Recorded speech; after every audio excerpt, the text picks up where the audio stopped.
साई बंदी सतनाम बंदी छोड़ सतगुरु कबीर साहब की जय हो।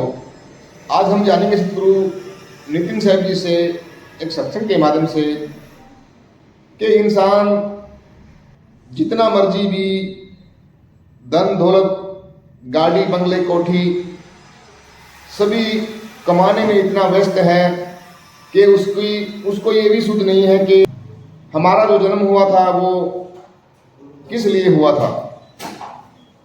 तो आज जानेंगे सतगुरु नितिन साहब जी से। आए हैं तो जाएंगे, आए हैं तो जाएंगे, राजा रंग फकीर, एक सिंहासन चढ़ चले एक बंधे जंजीर। तो आइए जानते हैं सत्संग के माध्यम से। तो सत्संग को आपने पूरा विवेक लगा के और पूरी बुद्धि लगा के सुनना है। तो सबसे पहले परमात्मा के नाम पे जयकार लगाएंगे।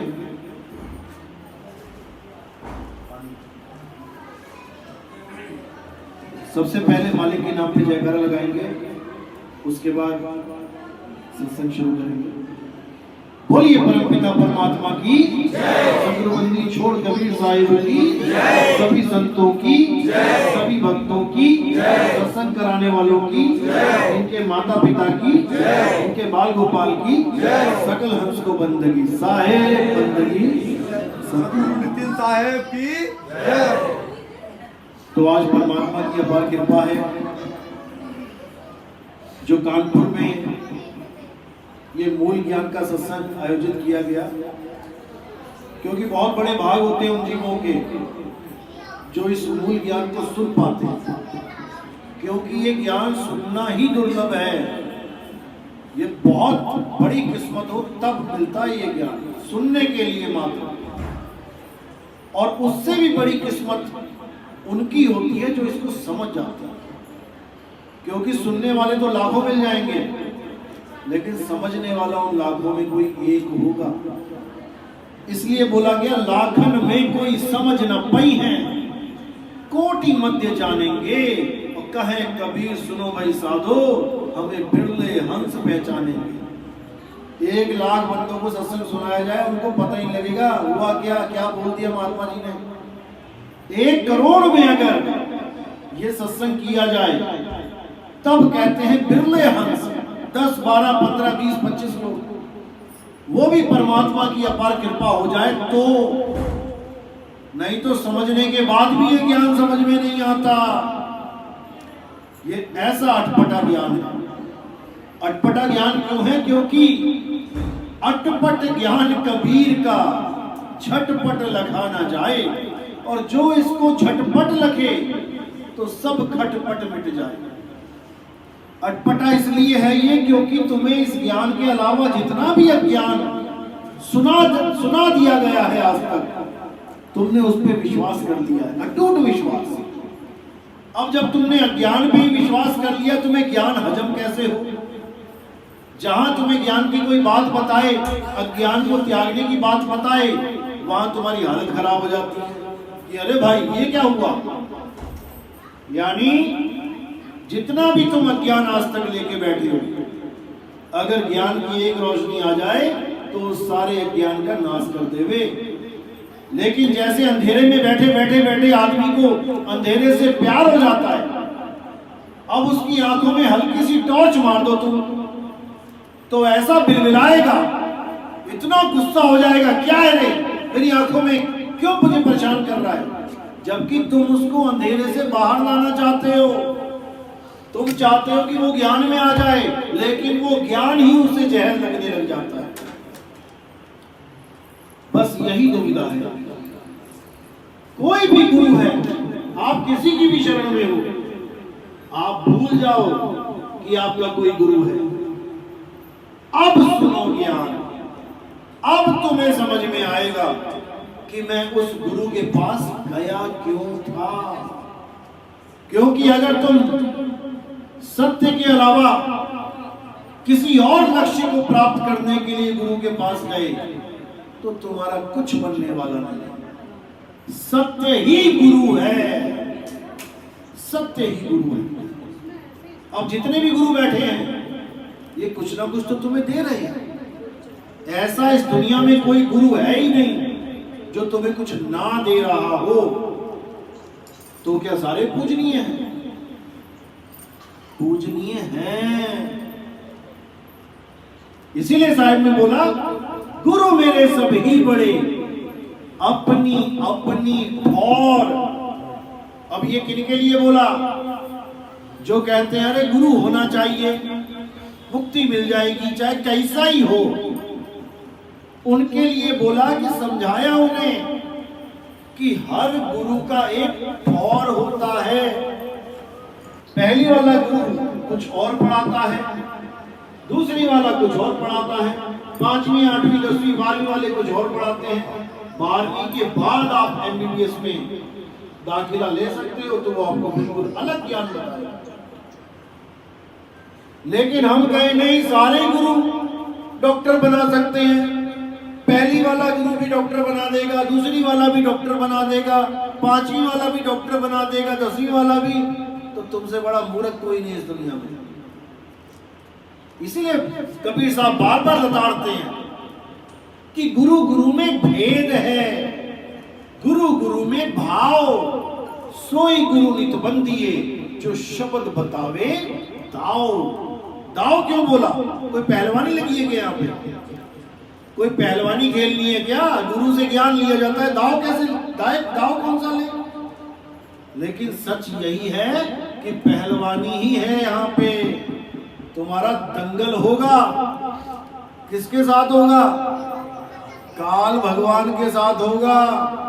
मृत्यु के साथ तुम्हारा मल्ल युद्ध होगा और वहां पर कोई गुरु बीच में नहीं आ पाएगा, तुम और तुम्हारी मौत।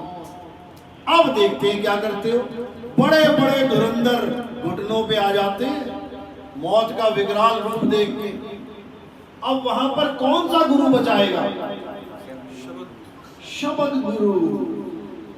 देही गुरु नहीं बचाएगा, भूल जाना इस बात को। इसीलिए बोला शब्द गुरु सुरत धुम चेला। सुरत उसका चेला है, किसका? शब्द गुरु का। लेकिन शब्द गुरु का भेद कौन बताए? सारे तो देही गुरु में फंसे पड़े हैं। तो साहिब क्या कह रहे हैं? अरे गुरु को देही जानते तो नर कहिए अंध, और रहे दुखी संसार में आगे जम के फंद। जो गुरु को देही मान के बैठे हैं। गुरुजी कौन है? ये है हमारे गुरुजी, फोटो लगी हुई है किसी गुरु की। अरे भाई ये तुम्हारा गुरु कैसे हो गया? ये तो गुरु का शरीर है। जैसे मैं कुर्ता टांग जाऊं, यहाँ पे कोई कहे नितिन दास, ये लटका है नितिन दास। अरे भाई नितिन दास का कुर्ता है ये, नितिन दास नहीं है। ये जितने भी शरीरों की पूजा हो रही है इस संसार में, ये सब शरीर हैं, ये आत्मा नहीं है। इन शरीरों को चलाने वाली जो आत्मा है उसके बारे में कोई जानता ही नहीं। कृष्ण जी की पूजा कर रहे हैं, किसकी कर रहे हैं? कृष्ण जी के शरीर की। और जो कृष्ण जी है वो कौन है? वो तुम्हें सपने में भी नहीं पता लग सकता। राम जी की पूजा हो रही है, लेकिन किसकी कर रहे हो? राम जी के शरीर की। तो राम जी कौन है? कभी सपने में भी नहीं जान सकते कि राम जी कौन। पूजा तो बहुत दूर की बात है। इसी प्रकार ये जितने भी शरीर हैं, ये क्या है? ये 10 इंद्रियों का बंडल है। जैसे कार क्या है? बहुत सारे पार्ट्स का जोड़ है। लाइट है, टायर है, इंजन है, दरवाजे हैं, खिड़की है, कांच है, सारी मिला के कार है। सारे पार्ट्स खोल के बिछा दो, अब उसमें कार ढूंढो कहां है? सारे पार्ट्स नट बोल्ट खोल के बिछा दो पूरी गाड़ी, अब उसमें कार ढूंढो, कौन सी है कार? तुम कार कभी जीवन में नहीं ढूंढ पाओगे। इसी प्रकार 10 इंद्रियां होती हैं।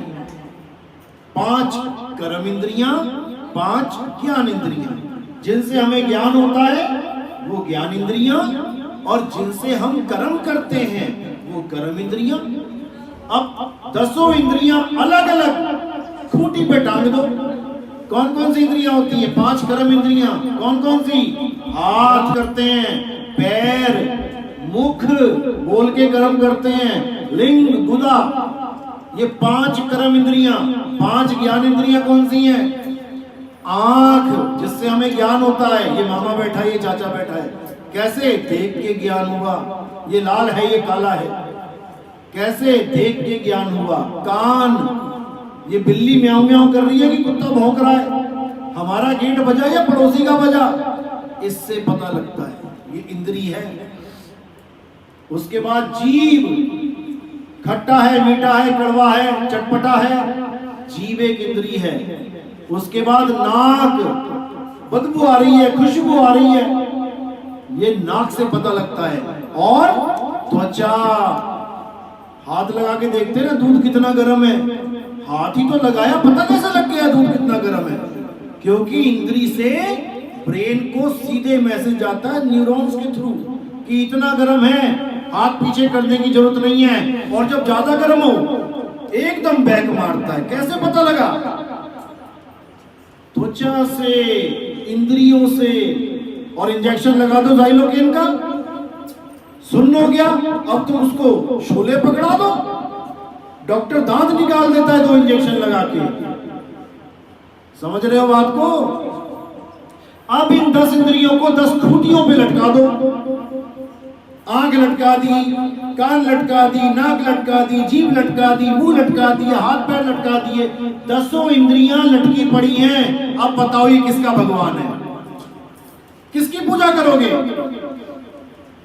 क्या करोगे? किसी की पूजा इनमें से। लेकिन इसी 10 का बंडल बना दो, अब कौन बन गया? अब कबीर साहब भी बन गए, अब राम जी भी बन गए, अब हनुमान जी भी बन गए, अब सारे सब बन गए।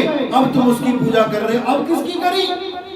की। अब भी तुमने आंख ही पूजी, अब भी तुमने नाक ही पूजी, अभी भी तुम मुंह ही पूज रहे हो। अलग अलग करती तो तुम्हारा भगवान नहीं है, इकट्ठा नट बोल्ट जोड़ दिया तो तुम्हारा भगवान बन गया? नहीं बना। इन 10 इंद्रियों को चला कौन रहा है उसको जानो। हे अर्जुन, तू और मैं शरीर नहीं है, शरीर तो इस आत्मा के कपड़े हैं। शरीर कपड़े हैं, केवल कपड़े ही फटते हैं, आत्मा कभी नहीं मरती। शरीरों के मारे जाने पर भी आत्मा का कभी नाश नहीं होता। ऐसा कोई समय नहीं था जब मैं, तुम या ये सारे राजा महाराजा नहीं थे, और ऐसा कोई समय नहीं होगा जब मैं, तू और ये सारे राजा महाराजा नहीं होंगे। तो बता दो कौन बड़ा कौन छोटा? जब ऐसा कोई समय नहीं था जब ये नहीं थे, और ऐसा कोई समय नहीं होगा जब ये नहीं होंगे, तो कौन बड़ा कौन छोटा? किसने किसको मारा? हे अर्जुन, जो ये सोचता है कि आत्मा किसी को मारती है या किसी के द्वारा मारी जाती है, वो दोनों अज्ञानी हैं। आत्मा ना तो कभी किसी को मारता है, ना किसी के द्वारा मारा जाता है। मरने वाला कौन है? हे अर्जुन, शरीरों की मृत्यु होती है और हम तुम शरीर हैं नहीं। तो राम ने कैसे रावण को मारा? क्या किया राम ने? फिर केवल कपड़े फाड़े। किसके? रावण की आत्मा के। कृष्ण जी ने कंस को मारा, केवल कपड़े फाड़े, कंस की आत्मा की। इसी प्रकार ऐसा कोई समय नहीं था जब ये राजा महाराजा नहीं थे, तो कौन से स्वरूप का जिक्र हो रहा है? आत्म स्वरूप का। नहीं तो बता दो सतयुग में कहां थे ये जितने राजा महाराजा खड़े हैं? नकुल, सहदेव, धृतराष्ट्र, ये सब कहां थे? ये द्रोणाचार्य कहां है त्रेता में? ये देह रूप की बात नहीं चल रही है, ये आत्म स्वरूप की बात चल रही है। हमने कृष्ण जी को कपड़ा मान लिया है। कृष्ण जी की आंखें, कृष्ण जी के नाक, कृष्ण जी के बाल घुघराले, किसको देख रहे हैं?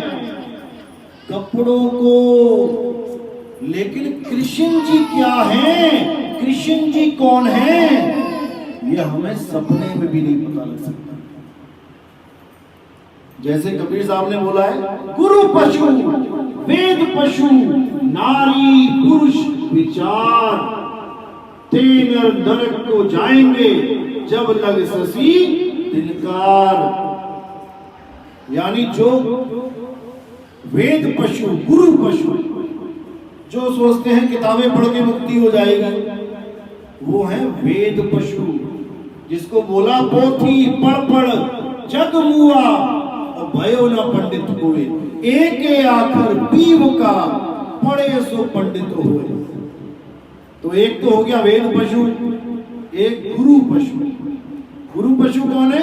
जिसने गुरु धारण कर लिया, अब उसको कोई समझाए भी कि ये गुरु जी का ज्ञान अधूरा, वो क्या कहता, भाई देख मैंने तो गुरु बना लिया, अब मैं इसको नहीं छोड़ सकता, भले नरकों में ले जाए। तो भैया वो नरकों में ही ले जाएगा। ये वो बात हो गई। हाँ, मेरे पापा ने मेरा एडमिशन कराया था कि मैं डॉक्टर बन जाऊं, लेकिन उन्होंने पहली क्लास में एडमिशन करा दिया, भैया मैं गुरु नहीं बदलूंगा, मैं तो पहली में रहूंगा, भले ही मुझे डॉक्टर ना बनाए। तो पापा क्या करेंगे पता है? मारेंगे तुम्हारे कान पे कि तुम्हें पहले गुरु के पास थोड़ी नहीं भेजा था मैंने कि हमेशा यही रहे। पहला गुरु तो माध्यम था ताकि तुम अपना कोर्स पूरा करो, दूसरे क्लास के गुरु के पास जाओ, वहां पूरा किया, 5वीं तक गए, 10वीं तक गए, 12वीं तक गए, तब जाके 13वीं में एडमिशन होगा। लेकिन हमें समझ में नहीं आ रही, हमें वही गुरु अच्छे लग रहे हैं जिन्होंने हमें अज्ञान परोस दिया। तो जैसे आप अपने माँ बाप के साथ रहते हैं और ये सोचते हैं मैं मम्मी को बहुत प्यार करती हूँ, बहुत ज्यादा, मैं पापा को बहुत प्यार करती हूँ, बहुत ज्यादा। कितना प्यार करती हूँ पता है? जब तक वो आत्मा शरीर से बैठी है। जिस दिन आत्मा निकल गई, तुम कितना ही प्यार क्यों ना करती हो, तुम उठा के उसको कहां रख दोगी? आग पे। और जब तक आत्मा है, कभी माचिस भी लगा के दिखाना मम्मी को, लगा दोगी तुम? क्या नहीं लगा सकती, तो तुम मम्मी से प्यार नहीं करती, वरना रखती ना कभी आग पे। लेकिन अब तुम्हें एक चीज पता लग चुकी है, आग पे क्यों रखा गया? क्योंकि तुम्हें किसी ने बोल दिया कि तुम्हारी मम्मी तुम्हें छोड़ के चली गई। अब तुम्हारे दिल को तसल्ली होगी कि भैया अब ये जलाऊंगी मैं इसको, इसमें मेरी मम्मी नहीं है, तसल्ली हो गई। इसलिए काटो काटो हुई, ले जाओ ले जाओ ले जाओ, समय बीत रहा है, ले जाओ। अब जो मम्मी छोड़ के गई, क्या तुम उसको मिले कभी? क्या तुमने उसको कभी देखा कि मेरी मम्मी कैसी है? क्या देखते रहे तुम मम्मी के कपड़े, तुम मम्मी के कपड़े देखते रहे, तुम मम्मी की इंद्रियां देखते रहे, तुम मम्मी की आंख देखो, बाल देखो, नाक देखो, मुंह देखो, लेकिन मम्मी को कभी नहीं देख पाए, क्योंकि हमें ये बताया ही नहीं गया कि हमारा स्वरूप है क्या। हमें तो आदमी और औरत बना दिया गया, तू लड़का तू लड़की, तू बोलेगा गाहे गाहे, तू बोलेगी घी है घी है, मैं खाऊंगा मैं खाऊंगी, और लड़की बोलने लग जाए मैं खाऊंगा, अरे तू लड़की है खाऊंगी बोला कर। याद रखना, छोटी लड़कियों को देख लो, वो गा ही बोलती हैं, मैं जाऊंगा मैं खाऊंगा, क्योंकि उन्हें पता ही नहीं होता है लड़का लड़की में फर्क क्या है। लेकिन जब उनको समझ में आने लग जाता भाई मैं तो लड़की हूं, तब आ जाती है पटरी पे, खाऊंगी पीऊंगी नहाऊंगी जाऊंगी, सारी उम्र नहीं छूटता फिर ये। जबकि हम लड़का और लड़की, आदमी और औरत नहीं है। आदमी और औरत क्या है? शरीर, यानी कपड़े। ये जो नीले पीले काले गुलाबी कपड़े पहने हैं, इसका मतलब ये नहीं कि जिस कलर के तुमने कपड़े पहन लिए तुम वैसे ही हो गए। ये कपड़े तुम कहां से लेके आए हो? शोरूम से। शोरूम में गए थे सफेद पहन के, वो उतार के बैग में डाल दिए, काले काले कपड़े पहन के आ गए। अब तुम गोरे थे तुम काले हो गए। फिर गए कहीं नीले वाले पहन के आ गए, अब तुम नीलिया हो गए। पहले कालिया थे अब नीलिया हो गए, फिर जाके पीले पहन लिए तो पीलिया हो गए। बस यही करते आ रहे हैं, ना तुम काले ना तुम पीले, ना तुम सफेद ना तुम नीले, तुम कपड़े नहीं हो।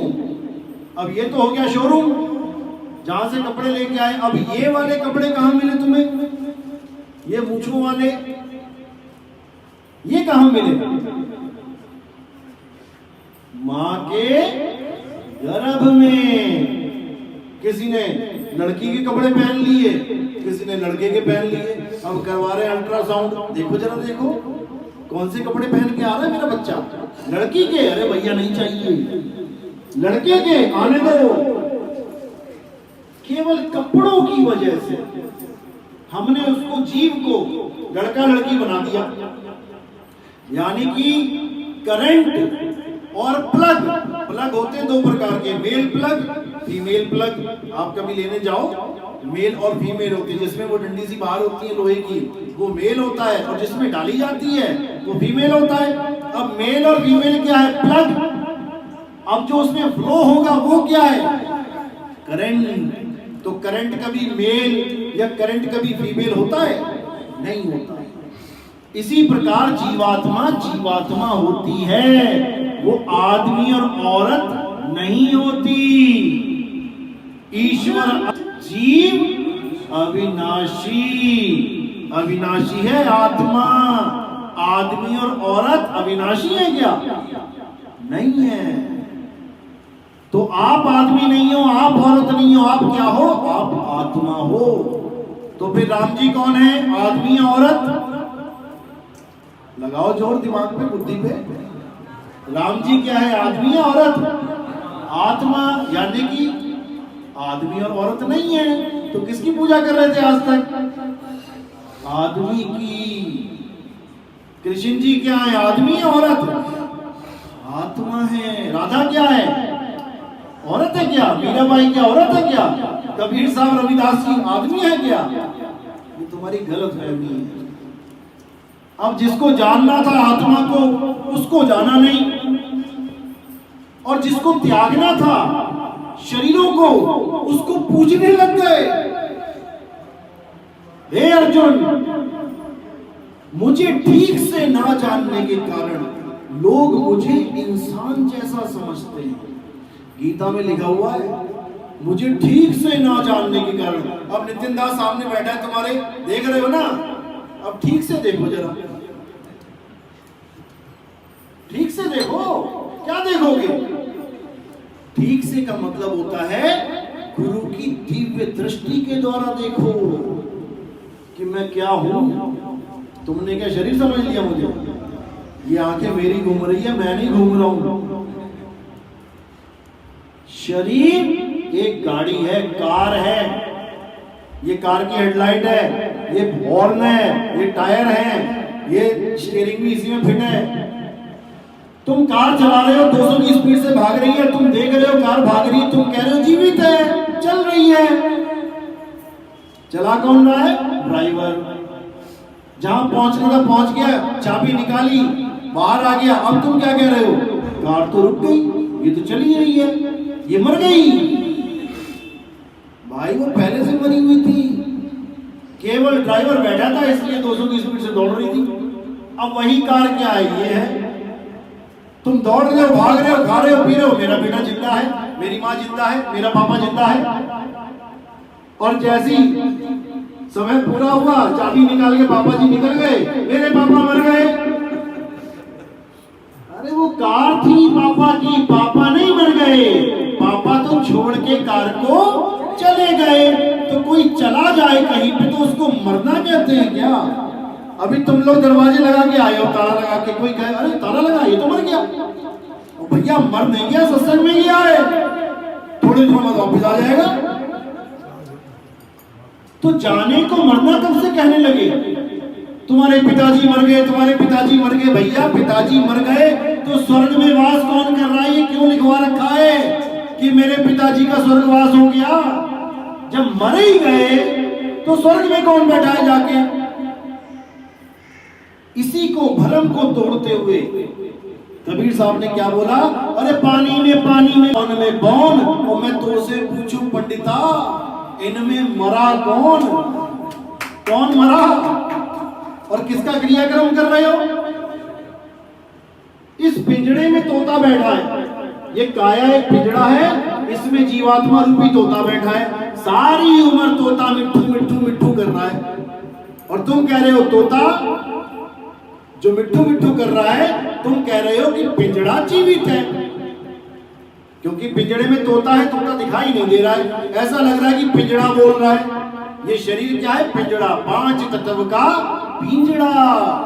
अब पिंजड़ा का जो मुंह है ये, अब ये हिलता हुआ दिख रहा है पिंजड़ा तुम्हें, तो तुम्हें लग रहा है कि ये पिंजड़ा बोल रहा है, और बोल कौन रहा है, तोता। बोलते बोलते बोलते तोते को एक दिन क्या हुआ, तोते का समय पूरा हो गया, तोते ने मारी उड़ारी, चला गया। अब रह क्या गया, पिंजड़ा। जैसे तुम्हारे पिताजी थे, बोल रहे थे इस काया के पीछे से, निकल गए, अब क्या बचा, पिताजी की लाश यानी पिंजड़ा। अब सबने हल्ला मचा दिया जी संस्कार करेंगे, अंतिम संस्कार करेंगे। अब तोता सुबह उड़ गया, शाम को सारे इकट्ठे हो गए, उठा के पिताजी को ले गए, आग पे डाल दिया। अब अंतिम संस्कार कर दिया तो किसका किया, तोता तो सुबह ही उड़ गया था, पिंजड़ा पड़ा हुआ था, पिंजड़ा लाद के ले गए, पिंजड़े को जला दिया। तो संस्कार किसका किया, तोते का कि पिंजड़े का, पिंजड़े का। तो मुक्ति किसको मिलनी चाहिए, तोते को कि पिंजड़े को, पिंजड़े को। तोता तो उड़ गया और पिंजड़े को मुक्ति दे दी तुमने। दिक्कत यही है, या तो तोते को पकड़ के लेके आओ कि भैया चल तेरा संस्कार करना है, तोता तो निकल गया, कोई पकड़ ना पाया उसे, और पीछे पिंजड़े को कह रहे हैं कि पिंजड़े का संस्कार नहीं किया तो पिंजड़ा भूत बन के घूमेगा। कमाल कर दी तुमने। यही भरम भूत सकल जग खाया, बीजक की वाणी कि ये ऐसा भ्रमित हो गया ये जीव कि ये सोच ही नहीं सकता कि मेरा स्वरूप क्या है। इसीलिए अर्जुन को इतना समझाया गया, अर्जुन तू भीष्म पिता को चाहकर भी नहीं मार सकता, तू द्रोणाचार्य को चाहकर भी नहीं मार सकता, तेरे ना मारने पर भी इनके शरीर एक दिन मर जाएंगे, लेकिन फिर तेरा यश नहीं होगा, लोग तुझे याद नहीं करेंगे कि तूने धर्म के नाम पे युद्ध किया था, मर तो उन्होंने वैसे भी जाना है। इसलिए हे अर्जुन शस्त्र उठा और इनके शरीरों का नाश कर। लेकिन जब स्वरूप की बात आती है तो क्या बोला गया गीता में कि हे अर्जुन, 3रा अध्याय 17वां श्लोक, हे अर्जुन वैसे तो बहुत सी पूजा पाठ यज्ञ बहुत से नित्य मंत्र बताए गए वेदों में उन लोगों के लिए जो परमात्मा को प्राप्त करने के लिए तत्पर है, लेकिन अध्याय 3 17वां श्लोक, जो लोग आत्मा में रम जाते हैं, जो लोग आत्मा में संतुष्ट हो जाते हैं, जो लोग शरीरों की पूजा नहीं करते, हे अर्जुन उनके लिए कोई धार्मिक कर्म कर्तव्य लागू ही नहीं होता। उसको ना हरे राम करना है, ना उसको वाहेगुरु वाहेगुरु करना है, ना उसको अल्लाहु अल्लाहु करना है, ना उसे कबीर कबीर करना है। वो केवल अपनी आत्मा को जाने, और कैसे जानेगा, 4था अध्याय 34वां श्लोक, हे अर्जुन अगर तुम सत्य को जानना चाहते हो, सत्य क्या है, आत्मा ही सत्य है, जिसको कोई काट नहीं सकता, जला नहीं सकता, वायु सुखा नहीं सकती, जल भिगो नहीं सकता, वो है परम सत्य, ना कि शरीर सत्य है। शरीर तो परिवर्तनशील है, हे अर्जुन जो परिवर्तनशील है वही माया है, और जो सत्य आत्मा है वो अपरिवर्तनशील है, अचल है, वो चलती नहीं है, वो अडोल है, वो नित्य है, शाश्वत है, सनातन है। आत्मा की पूजा करने वाले ही सनातन धर्म के वंशज हैं, और जो शरीरों को पूजते हैं वो सनातन नहीं है, क्योंकि वो उसको परम मान बैठते हैं जो पैदा होता है। जिसका नाश होगा, जो बदल जाता है। देखो शरीर बदल रहा है कि नहीं? जब पैदा हुए थे कबीर जी, राम जी, हनुमान जी, जितने भी हैं वो छोटे से। देखो कबीर साहब की भी छोटी सी फोटो है, भले वो प्रकट हुए लेकिन फोटो तो बच्चे वाली है ना। और देखते देखते देखते दाढ़ी आ गई, सफेद हो गई, तो क्या वो पूजनीय रहे? नहीं रहे। यानी शारीरिक रूप में वो पूजनीय नहीं रहे, लेकिन आत्मिक रूप में वो सदा हमारे गुरु हैं। इसी प्रकार शरीरों की पूजा नहीं करनी चाहिए। इसीलिए मुसलमान हमें काफिर कहते हैं। क्यों? क्योंकि उनके में भी यही लिखा हुआ है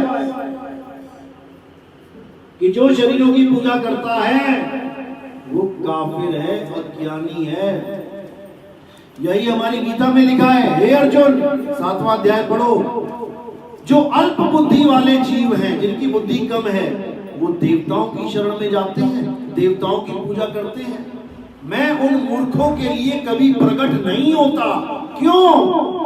क्योंकि हे अर्जुन, देवताओं की पूजा करने वाले देवलोक को जाते हैं, पितरों की पूजा करने वाले पितरलोक को जाते हैं, भूत प्रेतों की पूजा करने वाले भूतों में जन्म लेते हैं। लेकिन जो मेरे असली तत्व ज्ञान को जानते हैं, यानी जो मुझे तत्व रूप में जानते हैं कि मैं क्या हूं, केवल वही मेरे परम धाम को पहुंचते हैं। नहीं तो शरीरों में उलझे रहोगे। अंत समय में जो जिसकी साधना करता है, जो जिसका रूप ध्याता है, अंत में वो उसी में लय हो जाता है। यानी अगर तुमने सांपों को दूध पिलाया है तो मरते हुए तुम्हारे सामने सांप आएंगे और तुम्हें सांपों के बीच में जन्म लेना पड़ेगा। अगर तुमने खूब पितरों की पूजा करी है तो तुम्हें अंत समय में पितर ही लेने आएंगे और तुम पितरों के बीच में भूखे रहोगे। वहीं साल में एक बार खाना खिलाते हो? कितनी बार खिलाते हो?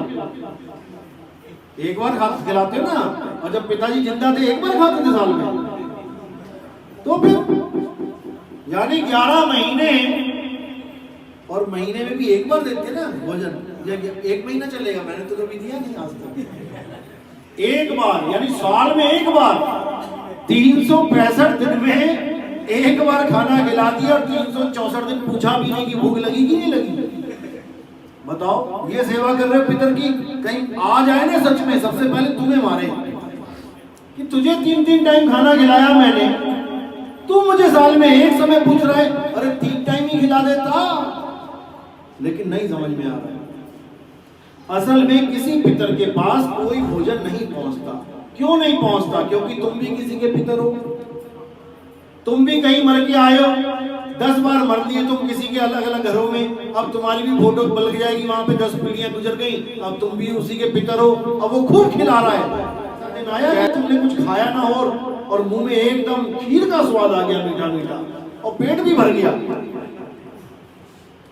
भाई कभी ऐसा हुआ हो तो बता दो, तुम भी तो पितर हो किसी के, कहीं ना कहीं मर के ही आए हो कि आज पहली बार टपक गए आसमान से। हे अर्जुन, हर शरीर में से हर जीव को निकलना पड़ता है और निकलते ही दूसरा देह धारण करनी पड़ती है। तो कितनी देह छोड़ के आए हो तुम? किसी ना किसी के तो पितर तुम भी हो। जब तुम्हारे पेट में नहीं जा रहा तो तुम किसी के पेट में कैसे डालोगे? नहीं डाल सकते। इसी भ्रम से निकलना है भाई। अगर पितर लोक में खाना नहीं मिलता, उनको यहां तक आना पड़ता है खाना खाने के लिए, तो क्या करना है ऐसा लोग? क्या करें ऐसे लोग का अचार डालें? क्या कमाल कर दी। तो इसी भ्रम जाल को तोड़ना है और केवल एक ही चीज है इस दुनिया में। हे अर्जुन, तत्वदर्शियों ने 2 प्रकार के तत्वों का वर्णन किया है, एक असत तत्व, एक सत तत्व। सत तत्व तो अर्जुन आत्मा है, आत्मा को छोड़ के कुछ भी है वो असत तत्व है। वो चाहे शरीर है, चाहे प्रकृति है, चाहे मन माया, 3 गुण, 5 तत्व हैं, वो सब असत्य है। इसलिए हमें असत्य को छोड़ के सत्य को धारण करना चाहिए, यानी हमें आत्मज्ञानी बनना चाहिए। यही कबीर साहब समझा रहे हैं, आत्मज्ञान बिना नर भटके, कभी काबा कभी काशी। काबा कौन दौड़ रहा है? जो निराकार मानते हैं परमात्मा को। और काशी में कौन दौड़ रहे हैं? जो साकार मान रहे हैं परमात्मा को, क्योंकि दो ताकतें हैं, साकार और निराकार। तो साहिब क्या कह रहे हैं? अरे निर्गुण सरगुण द्वंद पसारा और दोनों पड़ गए काल की धारा, दोनों ही बर्बाद हो गए।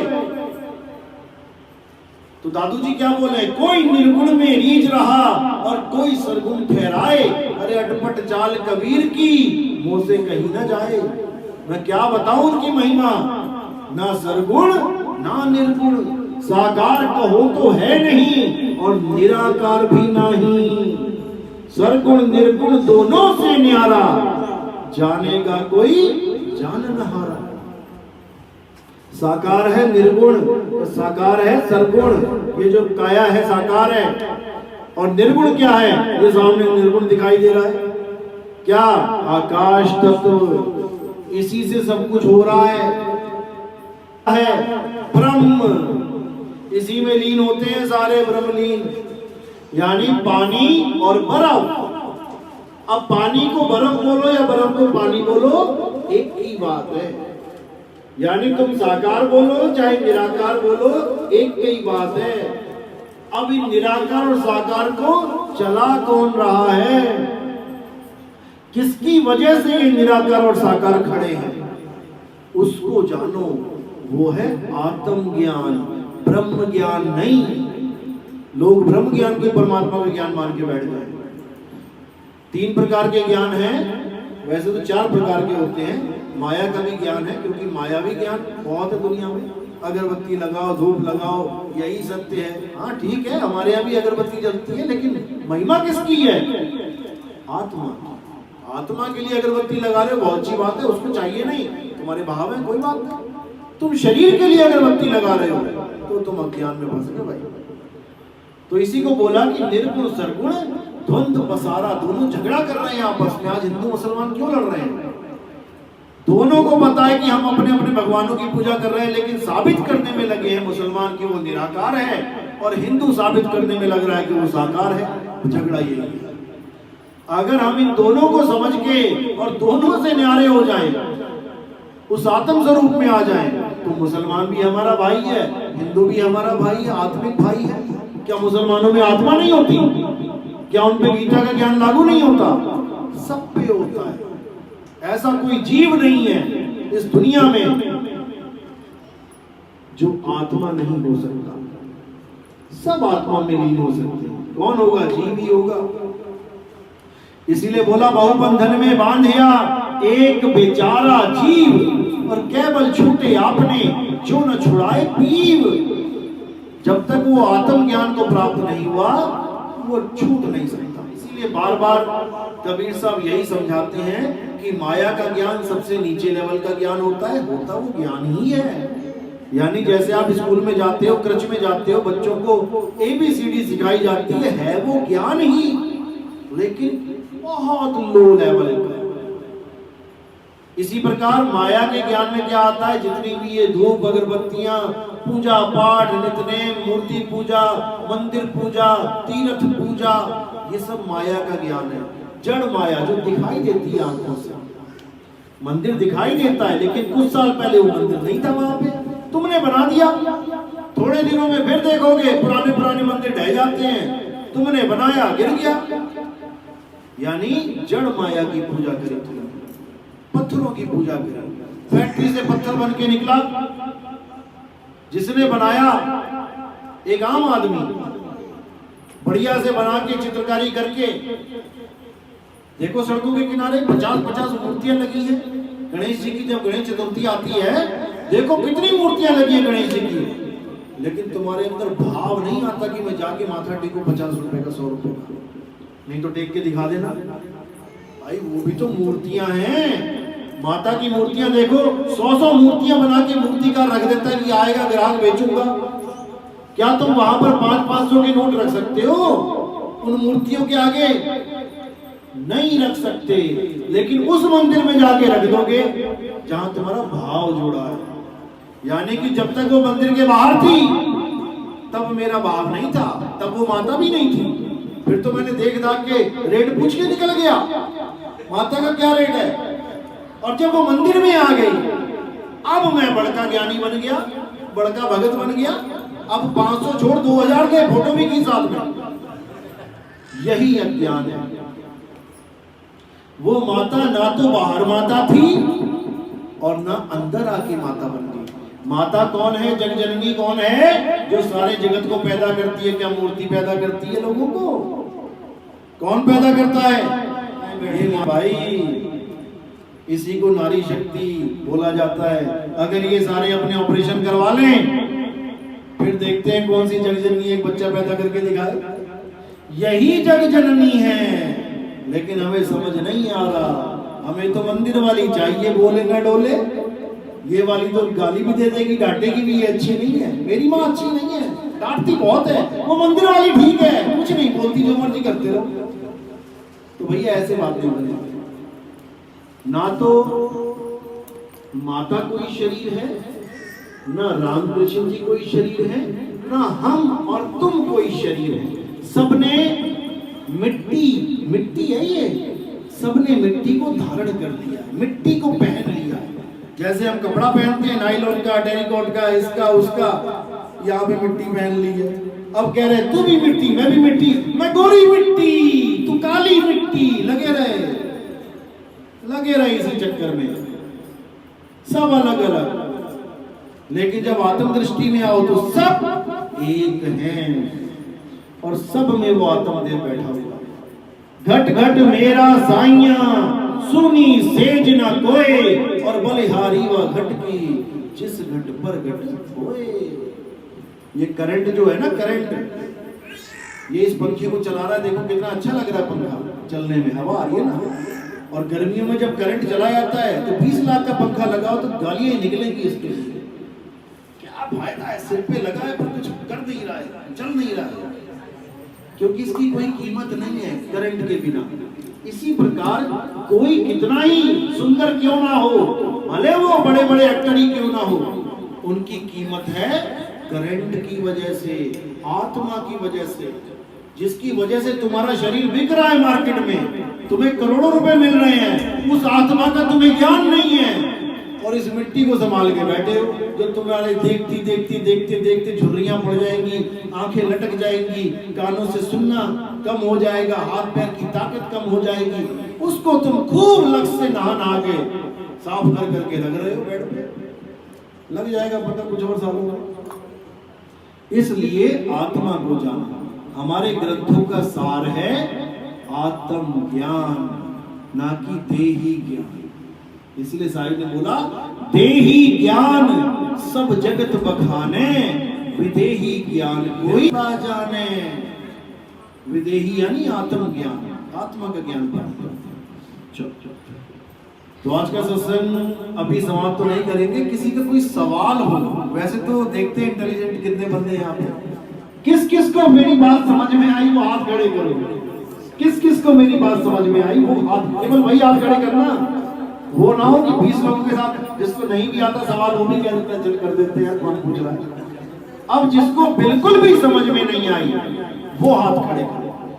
लो कुछ ऐसे हैं जिनको पहले भी नहीं खड़ा किया, अब भी नहीं किया, चलो अच्छी बात है। अब समझ में आया कि सबको समझ में आ गई कि सत्य क्या है, असत्य क्या है। अब देखते हैं निर्भय पद, डरपोक कौन है और निडर कौन है।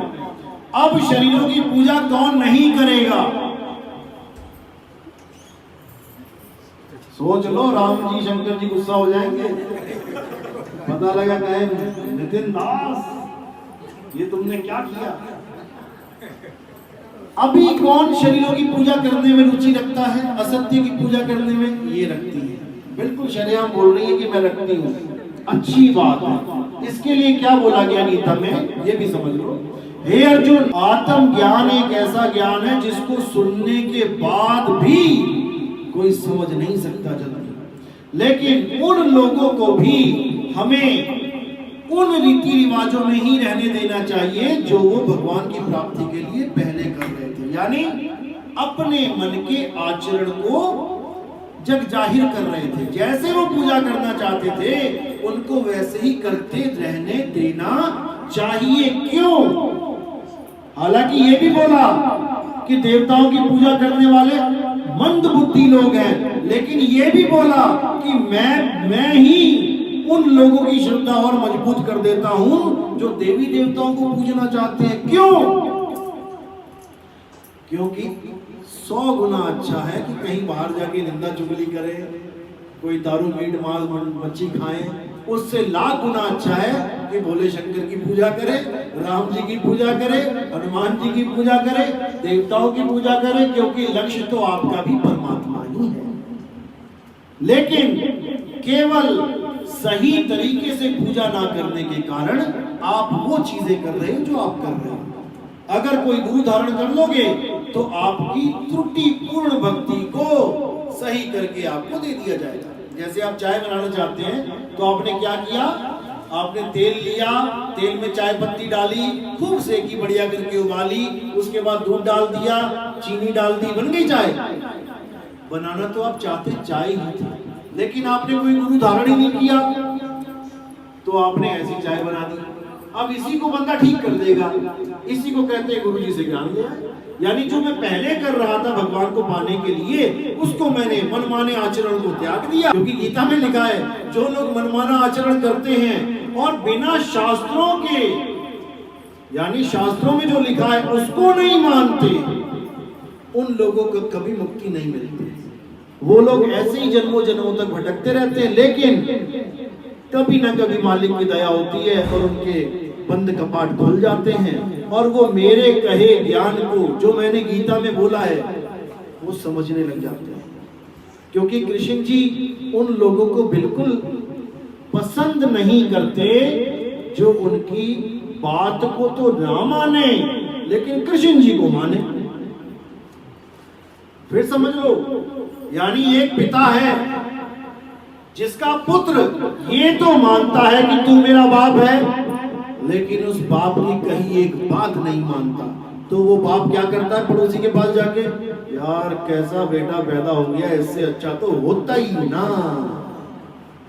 बस यही है, गीता के ज्ञान को पढ़ो, समझो। कृष्ण जी को पिताजी पिताजी करके मुक्ति नहीं मिलने की, ना कुछ और कोई सुख सुविधा मिलने की, कृष्ण जी की बात को समझो। वहां बैठे बैठे खुश होंगे वो कि ये है मेरा असली भगत, इसने गीता का मंथन किया है, इसने निवेड़ा कर दिया सत्य सत्य का, यही है मेरा असली भगत। और जो मेरे शरीर की पूजा कर रहे हैं उनको मैं क्या बोलूं, 7वें अध्याय में बहुत कुछ बोला है, पढ़ो बैठ कर। जिसको नहीं समझ में आते हैं, वो गीता रखी है हमारे पास, पढ़ो उसको, फिर समझ में आएगा। तो किसी का कोई सवाल है वो पूछ सकता है, क्योंकि देखो कोई गुरु अपने मंच में जल्दी सवाल पूछने नहीं देता, लेकिन